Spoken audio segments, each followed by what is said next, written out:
अस्सलाम वालेकुम बच्चों, आज हम खाने से पहले की दुआ पढ़ेंगे। आइए शुरू करते हैं।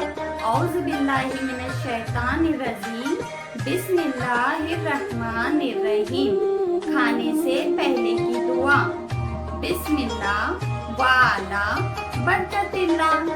तर्जुमा है, मैंने अल्लाह के नाम से और अल्लाह की बरकत पर खाना शुरू किया। आप लोग सोचते होंगे कि खाने के पहले दुआ क्यों पढ़ते हैं, है ना? खाने से पहले दुआ इसलिए पढ़ते हैं ताकि अल्लाह ताला आपके खाने में बरकत डाले और बहुत सारी ताकत डाले, ताकि आप लोग उस खाने को खाएं और आप लोग का पेट भर जाए और आप लोगों को बहुत सारी ताकत आए, है ना? आप लोग चाहते हो ना कि आपका पेट भी भरे और आप ताकतवर भी हो जाए। तो चलिए मेरे साथ ये दुआ दोहराइए।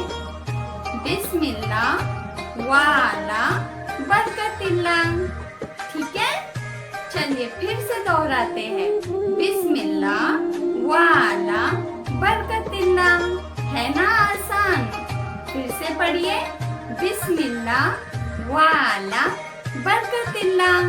उम्मीद करती हूँ आप लोगों को दुआ याद हो गई होगी और आप लोग जब भी खाना खाएंगे खाने से पहले ये दुआ जरूर पढ़ना और घर में बाकी सबको भी पढ़ाना। बाय बाय, अल्लाह हाफिज।